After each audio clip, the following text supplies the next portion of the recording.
नमस्कार, जय श्री कृष्णा। आसो लव ज्ञान यूट्यूब चैनल में आप सभी का स्वागत है। फ्रेंड्स, आज हम आपको वट सावित्री व्रत की कथा सुनाते हैं। यह व्रत है वो प्रकृति व मानव के अटूट बंधन, सौभाग्य की वृद्धि एवं पति व्रत के संस्कारों का प्रतीक होता है।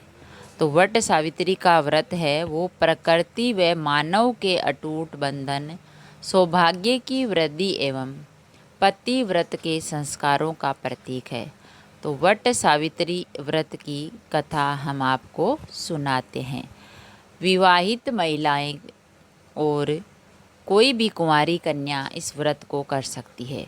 ये व्रत है वो ज्येष्ठ कृष्ण अमावस्या के दिन आता है और इसे वट सावित्री व्रत कहते हैं। तो वट सावित्री व्रत की कथा। भद्र देश के एक राजा थे जिनका नाम था अश्वपति। भद्र देश के राजा अश्वपति के कोई संतान नहीं थी। उन्होंने संतान की प्राप्ति के लिए मंत्रों उच्चारण के साथ प्रतिदिन 1,00,000 आहुतियाँ दी। 18 वर्षों तक यह क्रम जारी रहा, यानी 18 वर्षों तक राजा ने प्रतिदिन 1,00,000 आहुतियाँ भी ये मंत्रोच्चारण करके यज्ञ करवाए। इसके बाद सावित्री देवी ने प्रकट होकर वर दिया कि राजन, तुझे एक तेजस्वी कन्या पैदा होगी, तेरे एक अच्छी पुत्री होगी। सावित्री देवी की कृपा से जन्म लेने के कारण से कन्या का नाम सावित्री ही रख दिया। कन्या बड़ी होकर बहुत ही रूपवान हुई। योग्य वर न मिलने के कारण से सावित्री के पिता दुखी हो गए। जब सावित्री बड़ी हुई तो शादी के योग्य हुई तो कोई अच्छा वर नहीं मिला, तो राजा दुखी हो गए। तो उन्होंने कन्या को स्वयं वर तलाशने भेज दिया कि जा तू अपना पति खुद ही ढूंढ। तो सावित्री तपोवन में भटकने लगी। वहाँ साल्व देश के राजा द्युमत्सेन रहते थे, क्योंकि उनका राज्य किसी ने छीन लिया था। उस तपोवन में रहते थे वो राजा द्युमत्सेन। उनके पुत्र सत्यवान को देकर सावित्री ने पति के रूप में उनका वरण कर लिया। ऋषि राज नारद को जब ये बात पता चली तो वह राजा अश्वपति के पास पहुँचे और कहा, हे राजन, यह क्या कर रहे हैं आप? सत्यवान गुणवान है, धर्मात्मा है और बलवान भी है, पर उसकी आयु बहुत छोटी है, वह अल्प आयु है।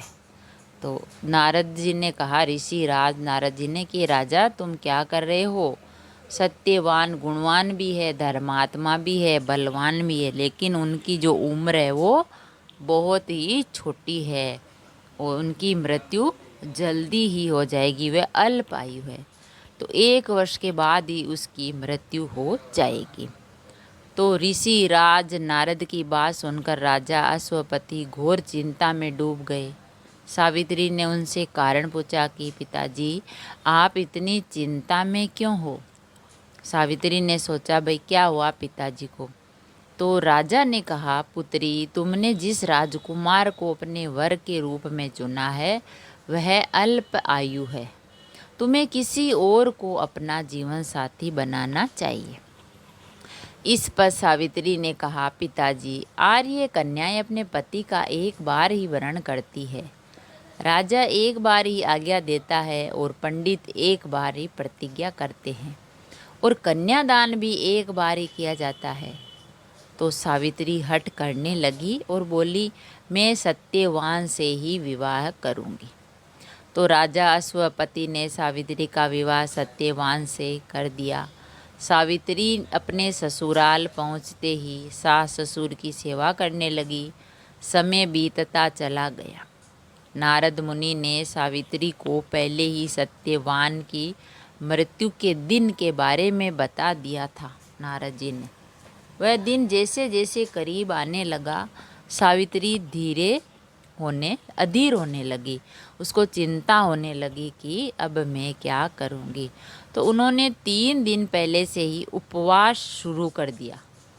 नारद मुनि द्वारा कथित निश्चित तिथि पर पितरों का पूजन किया। कि नारद जी ने कहा कि तुम्हारे पति के अब 3 दिन बाकी है, तो उसने व्रत करने शुरू कर दिए, उपवास करना शुरू कर दिया और पितरों का पूजन करना किया। हर दिन की तरह सत्यवान उसी दिन भी लकड़ी काटने जंगल चले गए। साथ में सावित्री भी गई। जंगल में पहुंचकर सत्यवान लकड़ी काटने के लिए एक पेड़ पर चढ़ गया। तभी उसके सिर में तेज दर्द होने लगा। दर्द से व्याकुल सत्यवान पेड़ से नीचे उतर गए। सावित्री अपना भविष्य समझ गई। उसको पता चल गया कि इसकी मृत्यु अब नज़दीक है। तो सत्यवान के सिर को गोद में रखकर सावित्री सत्यवान का सिर सहलाने लगी। तभी वहाँ यमराज आते दिखे। यमराज अपने साथ सत्यवान को ले जाने लगे। सावित्री भी उनके पीछे पीछे चल पड़ी। यमराज ने सावित्री को समझाने की कोशिश की कि ये विधि का विधान है, लेकिन सावित्री नहीं मानी। यमराज ने कहा कि ये तो मर चुका है, तो हम इसको ले जाएंगे, ये तो विधि का विधान है, तुम पीछे मत आओ। लेकिन सावित्री उनकी नहीं सुनी, यमराज की ओर पीछे पीछे चली गई। सावित्री की निष्ठा और पति परायणता को देखकर यमराज ने सावित्री से कहा, हे देवी, तुम धन्य हो, तुम मुझसे कोई भी वरदान मांगो। यमराज ने कहा, देवी, तुम अपने पतिव्रता के लिए और निष्ठा के लिए धन्य हो, तुम मुझसे एक वरदान, कोई वरदान मांगो तो मैं तुम्हें वरदान दूंगा।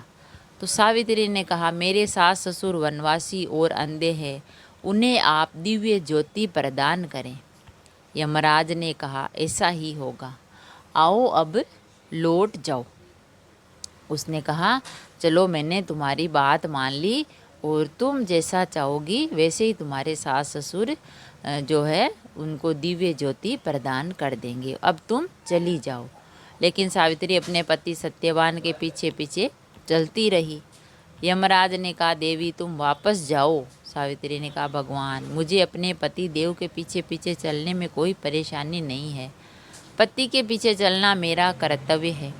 ये सुनकर उन्होंने फिर से उसे एक और वर मांगने के लिए कहा। यमराज ने सोचा कि मैं ऐसे करके इसे पीछा छुड़वा लूँगा और ये यहीं रह जाएगी। तो एक वचन तो वो दिया, जो उसके सास ससुर अंधे थे वो उनको नेत्र मिल गए। अब यमराज ने कहा, क्या करें, एक और आप मांगो, वर मांगने के लिए कहा। तो सावित्री बोली, हमारे ससुर का राज्य छीन गया है, उसे पुनः वापस दिला दे। तो सावित्री ने अपने लिए, अपने पति के लिए कुछ नहीं, केवल सास ससुर के लिए मांगती रही। यमराज ने सावित्री को ये वरदान भी दे दिया और कहा, अब तुम लौट जाओ। लेकिन सावित्री पीछे पीछे चलती रही।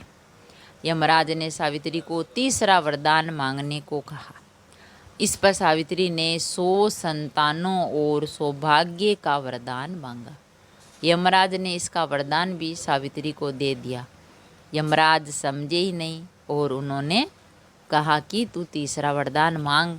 तो उसने अपनी 100 संतानों का और सौभाग्य, अपनी खुद की सौभाग्य रहने का वरदान मांग लिया और यमराज ने इसका वरदान भी सावित्री को दे दिया कि चलो ठीक है, तुम्हारे 100 संतान होगी और तुम सौभाग्यवती रहोगी।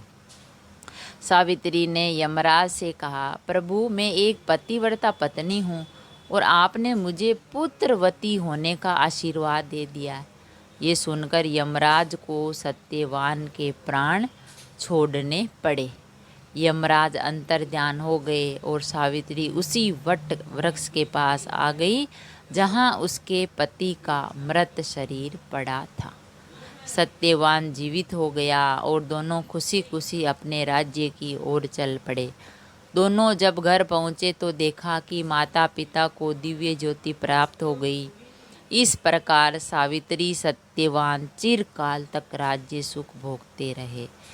अतः पतिव्रता सावित्री के अनुरूप ही प्रथम अपने सास ससुर का उचित पूजन करने के साथ ही अन्य विधियों को प्रारंभ करें और वट सावित्री व्रत करने और इस कथा को सुनने से उपवासक के वैवाहिक जीवन या जीवन साथी की आयु पर किसी प्रकार का कोई संकट आ भी तो भी टल जाता है।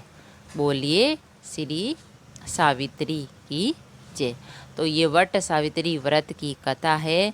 तो फ्रेंड्स, सावित्री इतनी निडर थी, कठोर थी कि वो अपने पति को बचाने के लिए यमराज के भी पीछे पीछे चली गई और यमराज ने उसके सास ससुर को दिव्य ज्योति दी, उनका राज्य दिया और उसके पति को भी जिंदा किया। तो यही कहते हैं कि अगर आप सच्चे मन से अपने अच्छे विचारों से जो भी कार्य करते हो उसमें भगवान जरूर साथ देता है। तो अतः पतिव्रता सावित्री के अनुसार ही प्रथम अपने सास ससुर का उचित पूजन करने के साथ ही अन्य विधियों को प्रारंभ करें और वट सावित्री व्रत करने और इस कथा को सुनने से वैवाहिक जीवन और जीवन साथी की आयु पर किसी प्रकार का कोई संकट आया भी हो तो वो टल जाता है। तो फ्रेंड्स, ये थी कहानी सत्य सावित्री की, वट सावित्री व्रत की, और आप भी सुनिए और व्रत करिए। तो फ्रेंड्स, अगर कहानी पसंद आई तो लाइक, शेयर और सब्सक्राइब ज़रूर करें। ऐसी ही कहानी और कथा सुनने के लिए, जानने के लिए चैनल को सब्सक्राइब करें। थैंक यू, धन्यवाद।